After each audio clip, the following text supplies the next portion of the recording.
Prime time ന്യൂസിലേക്ക് വിശദമായി. ഭാരത് ജോഡോ ന്യായ് യാത്രയുടെ സമാപനത്തോടനുബന്ധിച്ച് നടത്തിയ മെഗാ റാലിയിൽ പ്രധാനമന്ത്രി നരേന്ദ്രമോദിയെ കടന്നാക്രമിച്ചു രാഹുൽ ഗാന്ധി. നരേന്ദ്രമോദി മികച്ച നടനാണെന്നും രാജാവിന്റെ ആത്മാവ് കുടികൊള്ളുന്നത് വോട്ടിംഗ് മെഷീനിൽ മാത്രമാണെന്നും രാഹുൽ ഗാന്ധി പരിഹസിച്ചു. नहीं, तुम्हारे देश ने तुम्हें धोखा नहीं दिया, तुम्हारी सेना ने तुम्हें धोखा नहीं दिया, उसी शक्ति ने तुम्हें धोखा दिया है. नरेंद्र मोदी भाइयों और बहनों सिर्फ मास्क है, मुखौटा है. जैसे ये बॉलीवुड के एक्टर हैं उनको रोल दिया गया है कि भैया आज सुबह आपको ये करना है, कल आपको ये बोलना है, परसों आप ये करोगे, सुबह उठ के समुद्र के नीचे जाओ, चलो सी प्लेन में उड़ो. 56 इंच की छाती नहीं है, खोखला व्यक्ति है. മുംബൈയിലെ ശിവജി പാർക്കിൽ നടന്ന സമ്മേളനം ഇന്ത്യ മുന്നണിയുടെ ശക്തി പ്രകടനമായി. മല്ലികാർജ്ജുൻ ഖാർഗെ, ശരത് പവാർ, MK സ്റ്റാലിൻ, ഉദ്ധവ് താക്കറെ, ഫറൂഖ് അബ്ദുള്ള, തേജസ്വി യാദവ്, മെഹബൂബ മുഫ്തി, പ്രിയങ്ക ഗാന്ധി, രേവന്ത് റെഡ്ഡി തുടങ്ങിയവർ വേദിയിൽ അണിനിരുന്നു. മുംബൈയിൽ നിന്ന് ശ്രീനാഥ് ചന്ദ്രൻ തയ്യാറാക്കിയ റിപ്പോർട്ടിലേക്ക്. രാഹുൽ ഗാന്ധി നയിക്കുന്ന ഭാരത് ജോഡോ ന്യായ് യാത്ര അത് മുംബൈയിലെ ശിവാജി പാർക്കിൽ അവസാനിക്കുമ്പോൾ കോൺഗ്രസിന്റെ നേതൃത്വത്തിൽ പ്രതിപക്ഷ സഖ്യം അത് എത്രത്തോളം കരുത്തോടെയാണ് മുന്നോട്ട് പോകുന്നത് എന്ന് തെളിയിക്കുന്ന കാഴ്ചകളാണ് കാണാൻ വേണ്ടി കഴിഞ്ഞത്. ഇന്ത്യ മുന്നണിയിലെ പ്രമുഖരായ പ്രധാനപ്പെട്ട എല്ലാ നേതാക്കളെയും ഒരുമിച്ച് വേദിയിലേക്ക് എത്തിക്കാൻ കഴിഞ്ഞു എന്നത് കോൺഗ്രസിനെ സംബന്ധിച്ചിടത്തോളം നേട്ടമാണ്. ഇടതു പാർട്ടികൾ വിട്ടുനിന്നിട്ടുണ്ട്, പക്ഷേ അതിന്റെ കാരണം അവർ ഇതുവരെ വ്യക്തമാക്കിയിട്ടില്ല. അഖിലേഷ് യാദവ് വിട്ടുനിന്നിട്ടുണ്ട്, പക്ഷേ അദ്ദേഹം ഈ സഖ്യത്തോടൊപ്പം തന്നെയുണ്ട്. തെരഞ്ഞെടുപ്പ് തിരക്കുകളായതിനാൽ തനിക്ക് എത്താൻ കഴിയാതെ പോയതാണ്. എല്ലാ ആശംസകളെന്നും അദ്ദേഹം അറിയിച്ചിട്ടുണ്ട്. അതുകൊണ്ട് ഏതെങ്കിലും അതിർത്തി അദ്ദേഹത്തിനുള്ളതായി വിലയിരുത്താൻ കഴിയില്ല. ഇത് ക്വിറ്റ് ഇന്ത്യ സമരാഹ്വാനം മഹാത്മാഗാന്ധി നടത്തിയ മണ്ണാണ്. അതുകൊണ്ട് ഇവിടെ വെച്ച് ഞങ്ങൾ എല്ലാവരും ഒരുമിച്ച് BJPയോട് അധികാരത്തിൽ നിന്ന് പുറത്തു പോകാൻ വേണ്ടിയുള്ള ആഹ്വാനം നടത്തുകയാണെന്ന് ശരത് പവാർ പറഞ്ഞു. ഒന്നിച്ചു നിന്നാൽ ഏത് ഏകാധിപതിയെയും വീഴ്ത്താൻ കഴിയുമെന്ന് ഉദ്ധവ് പറഞ്ഞു. 400-ലധികം സീറ്റ് BJP കണ്ണുവെക്കുന്നുണ്ടെങ്കിൽ അത് ഭരണഘടനയെ അട്ടിമറിക്കാനുള്ള തിരുത്താനുള്ള ശ്രമമാണെന്ന് മെഹബൂബ മുഫ്തി പറഞ്ഞു.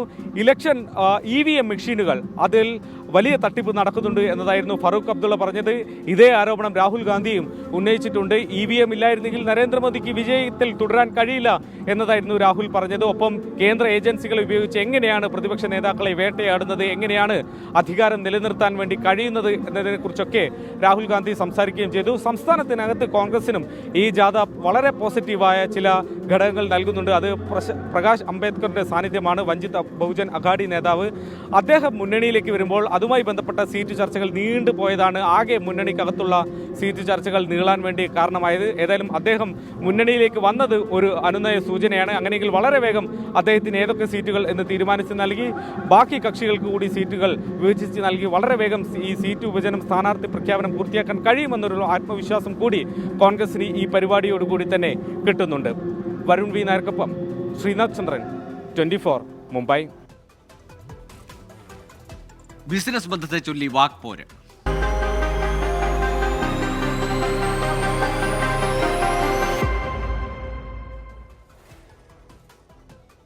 രാജീവ് ചന്ദ്രശേഖറും EP ജയരാജനും തമ്മിൽ ബന്ധമുണ്ടെന്നതിന് തെളിവായി പ്രതിപക്ഷ നേതാവ് പറഞ്ഞ ചിത്രം കോൺഗ്രസ് പുറത്തുവിട്ടു. EP ജയരാജന്റെ ഭാര്യയും മകനും രാജീവ് ചന്ദ്രശേഖറിന്റെ നിരാമയ റിട്രീറ്റ്സ് ജീവനക്കാരോടൊപ്പം നിൽക്കുന്ന ചിത്രമാണ് പുറത്തു വന്നത്. ഷഫീദ് റാവത്തർ ചേരുന്നു വിശദാംശങ്ങളുമായി.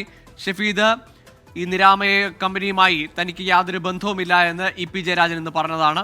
പക്ഷേ കുടുംബാംഗങ്ങളാണ് ഈ ചിത്രത്തിലുള്ളത്. ആരൊക്കെയാണ് ഈ ചിത്രത്തിലുള്ളത്? ഒപ്പമുള്ള നിരാമയുടെ അധികൃതർ അല്ലെങ്കിൽ ഉത്തരവാദിത്തപ്പെട്ടവർ ആരൊക്കെയാണ്? ഗോകുൽ, നമുക്കറിയാവുന്ന ഇതിനകത്ത് ഏറ്റവും വലിയ സ്വാഗതം തന്നെ എന്ന് പറയുന്നത് അത് ഈ BJP സ്ഥാനാർത്ഥി രാജീവ് ചന്ദ്രശേഖറുമായി ബിസിനസ് ബന്ധമെന്ന VD സതീശിന്റെ ആരോപണം തള്ളി ഇടതുമുന്നണി ചെയർമാൻ EP ജയരാജൻ രംഗത്തായിരുന്നു. ആയുർവേദ ചികിത്സയ്ക്കാണ് രാജീവ് ചന്ദ്രശേഖരന്റെ സ്ഥാപനവുമായ വൈദേകം റിസോർട്ട് കരാറുണ്ടാക്കിയതെന്നും നിരാമയമായുള്ള എഗ്രിമെന്റിൽ തനിക്ക് ബന്ധമില്ല എന്നും EP ജയരാജൻ പറഞ്ഞിരുന്നു. കൂടാതെ ഒരു പടി കൂടി കടന്ന രാജീവ് ചന്ദ്രശേഖറുമായി ബിസിനസ് ബന്ധമുണ്ടെന്ന് തെളിയിച്ചാൽ അത് VD സതീശിന് സൗജന്യമായി എഴുതി നൽകാമെന്നും EP ജയരാജൻ പറഞ്ഞു. ഇതിന് പിന്നാലെ ഈ ആരോപണത്തിൽ ഉറച്ച VD സതീശനും രംഗത്തെത്തിയിരുന്നു. ഈ സാഹചര്യത്തിൽ കൂടിയാണ് കോൺഗ്രസ് ഇപ്പോൾ ഈ ചിത്രം പുറത്തുവിട്ടിരിക്കുന്നത്. EP ജയരാജന്റെ മകനും ഭാര്യയും ഈ നിരാമയ ഇതിലെ ഉദ്യോഗസ്ഥരുമായി ചേർന്ന് നിർത്തുന്ന ഫോട്ടോകളാണ് ഇപ്പോൾ പുറത്തു വന്നിരിക്കുന്നത്. ഇതടക്കമുള്ള കാര്യങ്ങൾ വലിയ രാഷ്ട്രീയ വിവാദമാകുമെന്നുള്ള കാര്യത്തിൽ തർക്കമില്ല. മാത്രമല്ല നേരത്തെ പ്രതിപക്ഷം ഇക്കാര്യത്തിൽ ആരോപിച്ച കാര്യം പണ്ട് അന്തർധാര മാത്രമായി ഉണ്ടായിരുന്നുള്ളെങ്കിൽ ഇപ്പോൾ പാർട്ണർഷിപ്പ് നടത്താനുള്ള തരത്തിൽ ബന്ധം വളർന്നു എന്നുള്ളതായിരുന്നു. ഈ കുറ്റപ്പെടുത്തലിനടക്കം EP ജയരാജൻ വരും മണിക്കൂറുകളിൽ മറുപടി പറയേണ്ടി വരും. ഗോകുൽ. ശരി, ഷഫീദ് റാവുത്തറാണ് വിശദാംശങ്ങൾ നൽകിയത്. രാജീവ് ചന്ദ്രശേഖറുമായുള്ള ബിസിനസ് പാർട്ണർഷിപ്പ് എന്ന ആരോപണം VD സതീശൻ ഉന്നയിച്ചു. അത് തെളിയിക്കാൻ വെല്ലുവിളിച്ചിരുന്നു EP ജയരാജൻ. ഇപ്പോൾ ഇതാ ആ ചിത്രം, കുടുംബാംഗങ്ങൾ നിരാമയ റിട്രീറ്റ്സിന്റെ ഉദ്യോഗസ്ഥരോടൊപ്പം നിൽക്കുന്ന ചിത്രങ്ങളാണ് പുറത്തു വന്നിരിക്കുന്നത്. ഇതിനും EP സ്വാഭാവികമായും മറുപടി പറയേണ്ട സാഹചര്യത്തിലേക്കാണ് കൊണ്ടുചെന്നെത്തിക്കുന്നത്. രാജീവ് ചന്ദ്രശേഖറുമായി ബിസിനസ് ബന്ധമെന്ന പ്രതിപക്ഷ നേതാവ് VD സതീശന്റെ പ്രസ്താവനയിൽ വിശദീകരണവുമായി LDF convener EP Jayarajan. Rajeev ചന്ദ്രശേഖറുമായി ഫോണിൽ സംസാരിച്ച ബന്ധം പോലുമില്ലെന്നും ബിസിനസ് ബന്ധമുണ്ടെന്ന് തെളിയിച്ചാൽ അത് VD സതീശന് സൗജന്യമായി എഴുതി നൽകാമെന്നും EP ജയരാജൻ പറഞ്ഞു. ആരോപണം ആവർത്തിച്ച VD സതീശൻ EP ജയരാജൻ നിയമ നടപടിക്ക് പോയാൽ കൂടുതൽ തെളിവുകൾ പുറത്തുവിടുമെന്ന് വ്യക്തമാക്കി. ലോക്സഭാ തിരഞ്ഞെടുപ്പ് കളത്തിൽ EP ജയരാജനും VD സതീശനുമാണ് കൊമ്പ് കോർക്കുന്നത്. BJP സ്ഥാനാർത്ഥി രാജീവ് ചന്ദ്രശേഖറുമായി ബിസിനസ് ബന്ധമെന്ന VD സതീശന്റെ ആരോപണം തള്ളി ഇടതുമുന്നണി കൺവീനർ EP ജയരാജൻ ഇന്ന് രംഗത്തെത്തി. ആയുർവേദ ചികിത്സയ്ക്കാണ് രാജീവ് ചന്ദ്രശേഖരന്റെ സ്ഥാപനവുമായി വൈദേകം റിസോർട്ട് കരാറുണ്ടാക്കിയത്. നിരാമയമായുള്ള എഗ്രിമെന്റിൽ തനിക്ക് ബന്ധമില്ല. താൻ വൈദികം റിസോർട്ടിൽ അഡ്വൈസർ മാത്രമാണ്. രാജീവ് ചന്ദ്രശേഖറുമായി ബിസിനസ് ബന്ധമുണ്ടെന്ന് തെളിയിച്ചാൽ അത് VD സതീശന് സൗജന്യമായി എഴുതി നൽകാമെന്നും EP ജയരാജൻ. ആ രാജീവ് ചന്ദ്രശേഖരനെയുമായി എന്തിനാ എന്നെ ബന്ധിപ്പിച്ചത്? എനിക്ക് ബിസിനസ് ഉണ്ടെങ്കിൽ ഞാൻ ആ ബിസിനസ് മുഴുവൻ VD സതീശന് സൗജന്യമായി കൊടുക്കുന്നു. വൈദികം എന്ന് പറയുന്നത് ഒരു ആയുർവേദ ചികിത്സാ കേന്ദ്രമാണ്. എന്നാൽ VD സതീശൻ ആരോപണത്തിൽ ഉറച്ചു നിന്നു. EP ജയരാജന്റെ കുടുംബാംഗങ്ങൾ രാജീവ് ചന്ദ്രശേഖരന്റെ കമ്പനി പ്രതിനിധികളുമായി നിൽക്കുന്ന ചിത്രങ്ങളുണ്ട്. പണ്ട് അന്തർധാര മാത്രമേ ഉണ്ടായിരുന്നുള്ളൂ. ഇപ്പോൾ പാർട്ണർഷിപ്പ് നടത്താനുള്ള തരത്തിൽ ബന്ധം വളർന്നുവെന്നും VD സതീശൻ. പണ്ട് അന്തർധാര മാത്രമായിരുന്നു CPM-ഉം BJP-യും തമ്മിൽ. ഇപ്പം അന്തർധാരയൊക്കെ കടന്ന് പരസ്പരം ബിസിനസ് ഒരുമിച്ച് നടത്താൻ വേണ്ടിയിട്ടുള്ള പാർട്ണർഷിപ്പ് നടത്താൻ വേണ്ടിയിട്ടുള്ള അതിലേക്ക് ബന്ധങ്ങൾ വളർന്നിരിക്കുന്നു. EP ജയരാജനെ കണ്ടിട്ടില്ലെന്നും ബിസിനസ് ബന്ധമുണ്ടെങ്കിൽ അത് ആരോപിക്കുന്നവർ തെളിയിക്കട്ടെ എന്നും രാജീവ് ചന്ദ്രശേഖർ. ഞാൻ EP ജയരാജനെ ആദ്യം ഇതുവരെ കണ്ടിട്ടുമില്ല. എനിക്ക് അദ്ദേഹത്തിൻ്റെ കൂടെ ഒരു കണക്ഷനും ഇല്ല. ഇത് സതീശൻ ജിയുടെയും കോൺഗ്രസിൻ്റെയും തലയിൽ അങ്ങനെ ഓരോരോ സ്ട്രാറ്റജി ഉണ്ടെങ്കിൽ അവർ മുമ്പോട്ട് പോകട്ടെ. ഇവർക്ക് വേറെ പണിയൊന്നുമില്ല. EP ജയരാജൻ നിയമ നടപടിക്ക് പോയാൽ കൂടുതൽ തെളിവുകൾ പുറത്തുവിടുമെന്ന നിലപാടിലാണ് VD സതീശൻ. വിവിധ ബ്യൂറോകൾക്കൊപ്പം 24 തിരുവനന്തപുരം. ലോക്സഭാ തെരഞ്ഞെടുപ്പിൽ മത്സരം LDF-ഉം BJP-യും തമ്മിലെന്ന പരാമർശത്തിൽ നിന്ന് മലക്കം മറിഞ്ഞ EP ജയരാജൻ. ജാഗ്രത വേണമെന്ന മുന്നറിയിപ്പാണ് താൻ നൽകിയതെന്ന് EP-യുടെ വിശദീകരണം. EP ജയരാജനെ തള്ളി മുഖ്യമന്ത്രിയും CPIM സംസ്ഥാന സെക്രട്ടറിയും രംഗത്തെത്തിയിരുന്നു. നിങ്ങളുടെ സ്ഥാനാർത്ഥികളെ കുറിച്ച് ആരും ചോദിച്ചില്ല. മറ്റ് പാർട്ടികളുടെ സ്ഥാനാർത്ഥികളെ കുറിച്ചും ചോദിച്ചില്ല. പൊതുവെ പ്രഖ്യാപിച്ചിട്ടുള്ള BJP തന്നെ ചില സ്ഥാനാർത്ഥികളെ മാത്രമേ പ്രഖ്യാപിച്ചിട്ടുള്ളൂ. ആ പ്രഖ്യാപിച്ചപ്പോൾ ഞാൻ എൻ്റെ CPM-ൻ്റെ രാഷ്ട്രീയം ആരെങ്കിലും വ്യക്തിഹത്യ നടത്താനോ പരിഹസിക്കാനോ പോവുക എന്നുള്ളതല്ല. രാജ്യത്തിൻ്റെ ആപത്തുണ്ട്. ഇത് ഉപയോഗപ്പെടുത്താനാണ് BJP സംഘപരിവാർ ശ്രമിക്കുന്നത്. ഇത് ജനങ്ങൾ മനസ്സിലാക്കണം, നമ്മളെല്ലാം മനസ്സിലാക്കണം. അതീവ ജാഗ്രത വേണം. അതാണ് ഞാൻ കൊടുത്ത സന്ദേശം.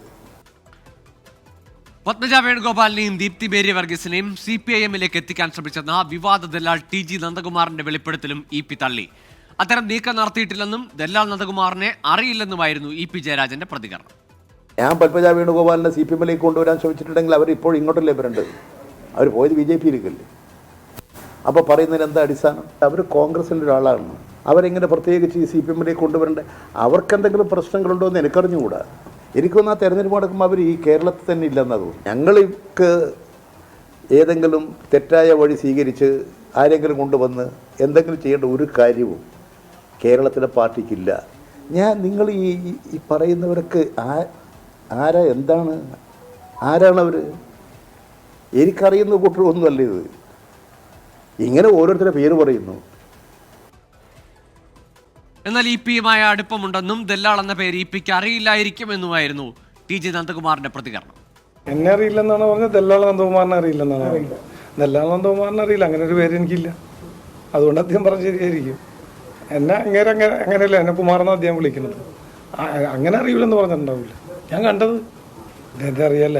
ഇവിടെ ഒരു കലണ്ടർ അവിടെ തൂങ്ങിക്കിടപ്പുണ്ട്, ഈ അമ്പലത്തിൻ്റെ അപ്പുറത്ത് കിടപ്പുണ്ട്. അങ്ങനെ ഇവിടെ വന്നതിൻ്റെ മനസ്സിലായില്ലേ? അപ്പം എന്തുമില്ലെങ്കിൽ വരില്ലല്ലോ. അതെനിക്കറിയില്ല. അദ്ദേഹം തന്നെ ചോദിക്കുന്നത്. ഞാൻ അദ്ദേഹത്തോട് ഒരുമിച്ചാണെങ്കിൽ ആ ചോദ്യത്തിന് ഞാനും അദ്ദേഹം ആൻസർ പറയാൻ മതി. അദ്ദേഹം വേറെ സ്ഥലത്തിരുന്ന് പറഞ്ഞു, ഞാൻ മറ്റൊരു സ്ഥലത്തിരുന്ന് പറയണം. ഞാനെങ്ങനെ പറയും അറിയില്ലെന്ന് പറഞ്ഞു? അദ്ദേഹം ക്ഷണിച്ചിട്ടില്ല, അവർ കാണാമെന്നാണ്. ഞാൻ നേരത്തെ പറഞ്ഞല്ല, ദീപ്തി മേരി വർഗീസിനെ അദ്ദേഹം ക്ഷണിച്ചിട്ടില്ല, അദ്ദേഹത്തെ കാണാമെന്നാണ്. അദ്ദേഹത്തിൻ്റെ സുഹൃത്തിൻ്റെ അന്ന് അദ്ദേഹം താമസിക്കുന്ന വീട്ടിൽ വന്നാണ് കണ്ടത്. അല്ല, ഒരിക്കൽ വന്നിരുന്നു അന്ന് ഭക്ഷണം കഴിഞ്ഞ വർഷത്തെ ഉത്സവ സമയത്ത്, അതിനുശേഷം വന്നിട്ടില്ല. അസത്യ പരാമർശം നടത്തിയതിന് LDF കൺവീനർ EP ജയരാജനെതിരെ നിയമ നടപടിക്ക് 24. കണ്ണൂരിൽ നടത്തിയ വാർത്താ സമ്മേളനത്തിലാണ് 24-നെതിരെ അസത്യ പരാമർശങ്ങൾ നടത്തിയത്. കരുവന്നൂർ ബാങ്ക് തട്ടിപ്പുമായി ബന്ധപ്പെട്ട് മുഖ്യപ്രതി സതീഷ് കുമാറിന്റെ ഡ്രൈവർ നടത്തിയ വെളിപ്പെടുത്തൽ സംപ്രേഷണം ചെയ്തതാണ് EP ജയരാജന്റെ ആരോപണത്തിന് പിന്നിൽ.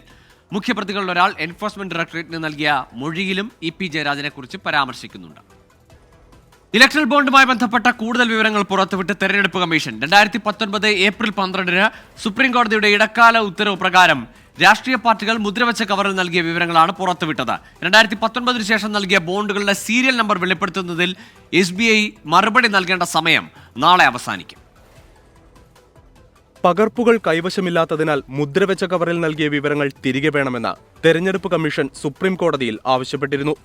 ആവശ്യം അംഗീകരിച്ച സുപ്രീം കോടതി പകർപ്പുകൾ എടുത്ത ശേഷം വിവരങ്ങൾ തെരഞ്ഞെടുപ്പ് കമ്മീഷന് കൈമാറി. ഇതാണ് ഔദ്യോഗിക വെബ്സൈറ്റിലൂടെ കമ്മീഷൻ പുറത്തുവിട്ടത്. 2019 ലോക്സഭാ തെരഞ്ഞെടുപ്പിന് മുൻപ് 1450 കോടിയുടെ ബോണ്ട് BJPക്ക് ലഭിച്ചു. കോൺഗ്രസിന് 383 കോടിയുടെ ബോണ്ടും ലഭിച്ചു. 2019-20 കാലയളവിൽ 2555 കോടിയുടെ ബോണ്ടുകളാണ് BJPക്ക് ലഭിച്ചത്. തെരഞ്ഞെടുപ്പ് ബോണ്ടിലൂടെ പണം ലഭിച്ച പാർട്ടികളിൽ 2ാം സ്ഥാനത്ത് തൃണമൂൽ കോൺഗ്രസ് ആണ്. കോൺഗ്രസ് 3ാം സ്ഥാനത്തും BRS 4ാം സ്ഥാനത്തും.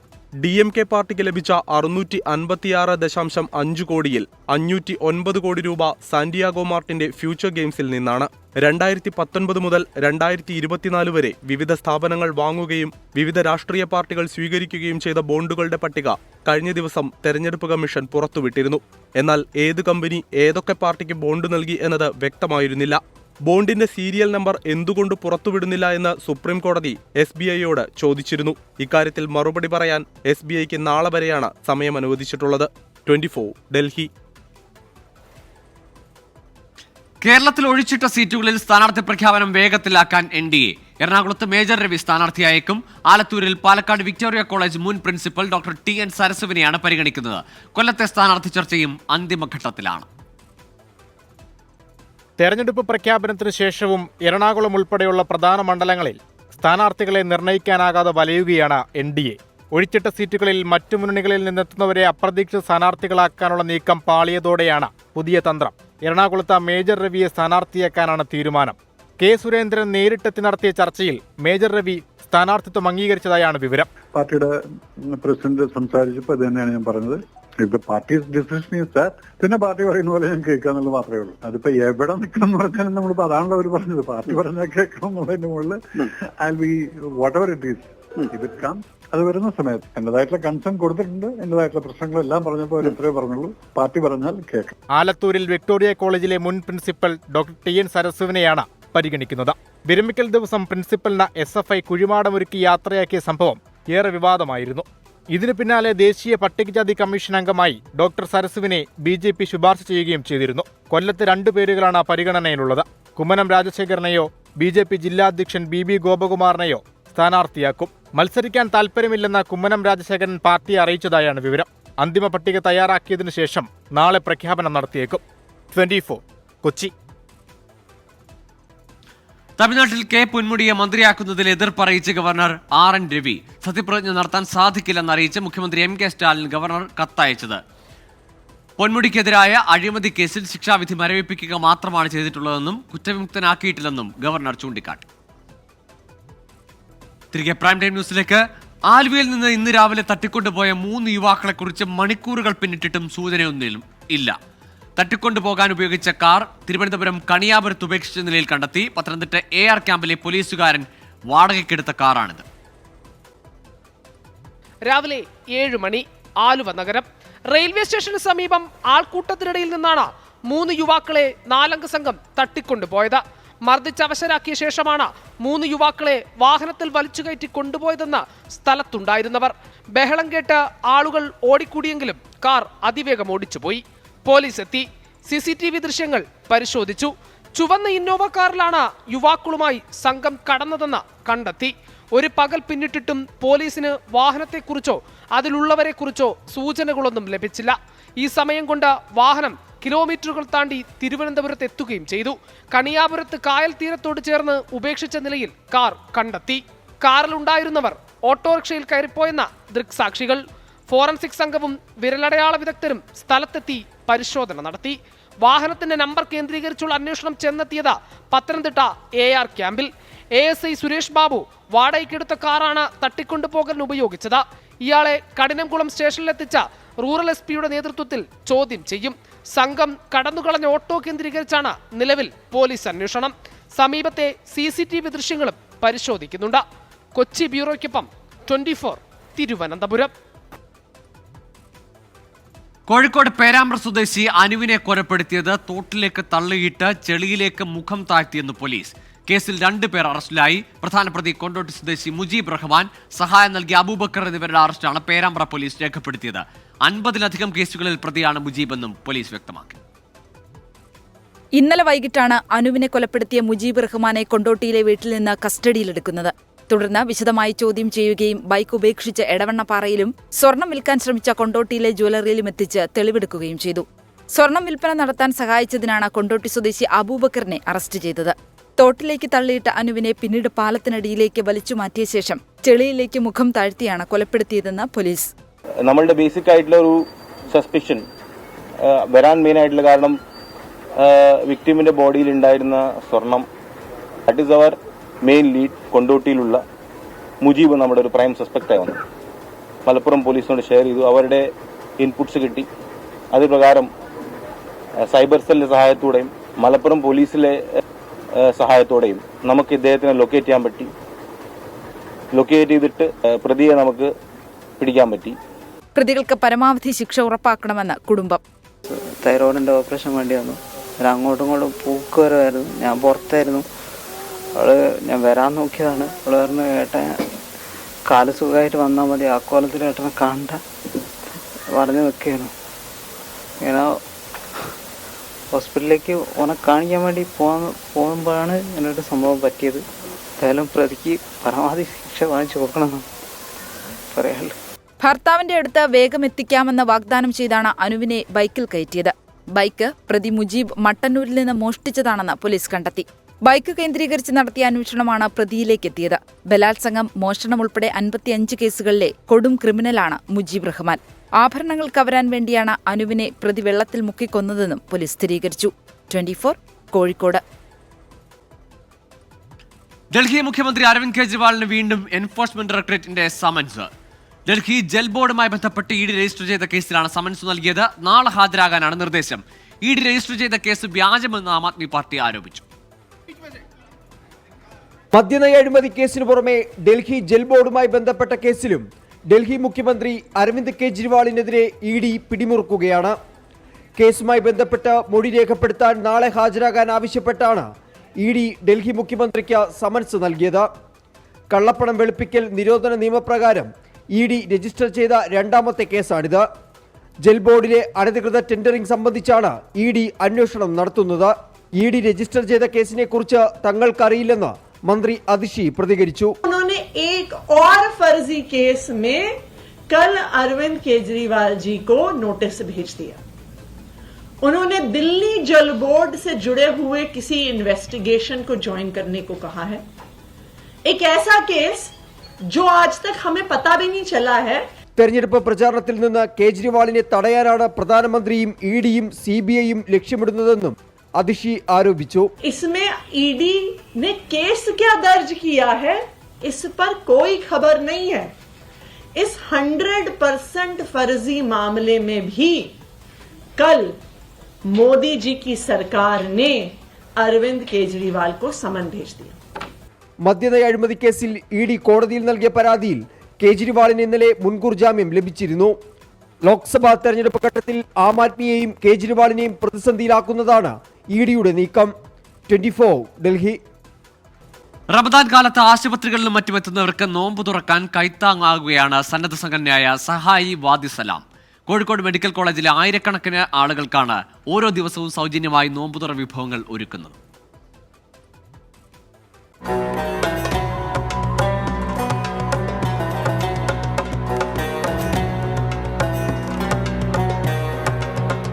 അപ്രതീക്ഷിതമായി രോഗികളായി മാറിയവർ, അവർക്കൊപ്പം ഒരു കൈ സഹായമായി കൂട്ടിരിക്കുന്നവർ. കോഴിക്കോട് മെഡിക്കൽ കോളേജിൽ ഇങ്ങനെ ആയിരക്കണക്കിന് ആളുകളുണ്ട്. പ്രതികൂല സാഹചര്യങ്ങൾ മൂലം നോമ്പ് തുറക്കാൻ പ്രയാസപ്പെടുന്നവർക്ക് ആശ്വാസകരങ്ങൾ നീട്ടുകയാണ് സന്നദ്ധ സംഘടനയായ സഹായി വാദിസലാം. ഇഫ്താർ പ്രോഗ്രാം തുടങ്ങിയിട്ട് 15 വർഷം കഴിഞ്ഞു. ഓരോരോ വർഷങ്ങളിലും ആളുകളുടെ എണ്ണം ഇങ്ങനെ കൂടി വരികയാണ്. കാരണം കാഷ്വാലിറ്റി ഇപ്പോൾ ഇവിടെ ആയതിനു ശേഷം, ഫ്രണ്ട് ലൈൻ ആയതിനു ശേഷം എല്ലാവരും നോമ്പ് തുറക്കാൻ ആശ്രയിക്കുന്ന ഇവിടെയാണ്. ഇവിടെ വരുന്ന യാത്രക്കാർ, ഇതുവഴി പോകുന്ന മറ്റ് ദൂരങ്ങളിലേക്ക് പോകുന്ന ആളുകൾ ഇപ്പോൾ നോമ്പ് തുറക്കാൻ വിഷമിക്കുന്നുണ്ട്. അവർക്കൊക്കെ നമ്മൾ ഈ വിഭവങ്ങൾ കൊടുക്കുകയാണ്. വൈകിട്ട് 4 മണി മുതൽ ഈത്തപ്പഴം, വിവിധതരം പഴങ്ങൾ, ബിരിയാണി, ജ്യൂസുകൾ എന്നിവ വിതരണം ചെയ്തു തുടങ്ങും. മെഡിക്കൽ കോളേജ് വിദ്യാർത്ഥികൾ, ആശുപത്രി ജീവനക്കാർ, ഡോക്ടർമാർ, മറ്റു ജോലിക്കാർ തുടങ്ങി 2000-ഓളം പേർക്കാണ് ദിവസവും നോമ്പുതുറ ഒരുക്കുന്നത്. മെഡിക്കൽ കോളേജ് മർക്കസ് മസ്ജിദിലാണ് 30 ദിവസം നീണ്ടു നിൽക്കുന്ന ഇഫ്താർ വിരുന്ന് നടക്കുന്നത്. 24 കോഴിക്കോട്.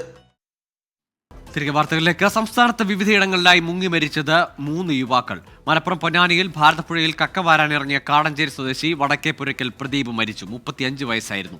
പെരുമ്പാവൂർ പാണക്കുഴിയിൽ പുഴയിൽ കുളിക്കാനിറങ്ങി 22 വയസ്സുകാരൻ മുങ്ങി മരിച്ചു. കാക്കനാട് നിന്നെത്തിയ 6-അംഗ സംഘത്തിൽ ഉൾപ്പെട്ട 22 വയസ്സുകാരൻ അർജുനാണ് മരിച്ചത്.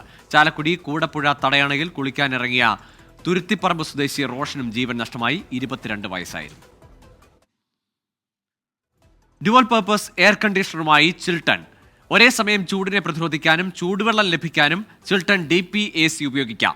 AC ഉപയോഗിക്കുമ്പോൾ ഔട്ട്ഡോർ യൂണിറ്റ് പുറന്തള്ളുന്ന ചൂട് ഉപയോഗിച്ചാണ് വെള്ളം ചൂടാക്കുന്നത്. മണിക്കൂറിൽ 1.4 യൂണിറ്റ് വൈദ്യുതി ലാഭിക്കാൻ കഴിയും. മുഴുവൻ യൂണിറ്റിന് 1 വർഷവും കംപ്രസറിന് 5 വർഷവും വാറണ്ടിയുണ്ട്. ഇത് 2ാമത്തെ കൊല്ലമാണ് നമ്മൾ അഡ്വർടൈസ്മെൻറ്റ് കണ്ടിന്യൂ ചെയ്യുന്നത്. ഈ കൊല്ലം നല്ലൊരു പബ്ലിസിറ്റി ഞങ്ങൾക്ക് കിട്ടിയിട്ടുണ്ട്. നല്ല എൻക്വയറിയും വന്നിട്ടുണ്ട്. ഒന്നാമത് ഡ്യുവൽ പർപ്പസ് എയർ കണ്ടീഷണർ എന്താണെന്നുള്ളത് മിക്ക ആൾക്കാർക്കും മനസ്സിലായിട്ടില്ല. ചൂടുവെള്ളത്തിനോടൊപ്പം തണുപ്പിനൊപ്പം ചൂടുവെള്ളം എന്ന് പറയുമ്പോൾ അത് ആൾക്കാർക്ക് മനസ്സിലായിട്ടില്ല ശരി ക്ലിയറായിട്ട്. ലോകത്തെവിടെയായാലും ഏത് സമയത്തും 24 വാർത്തകളും ഓഗ്മെന്റഡ് റിയാലിറ്റി പാക്കേജുകളും എക്സ്പ്ലെയിനറുകളും വിശദമായി കാണാൻ ഞങ്ങളുടെ യൂട്യൂബ് ചാനൽ നിങ്ങൾക്ക് സബ്സ്ക്രൈബ് ചെയ്യാം.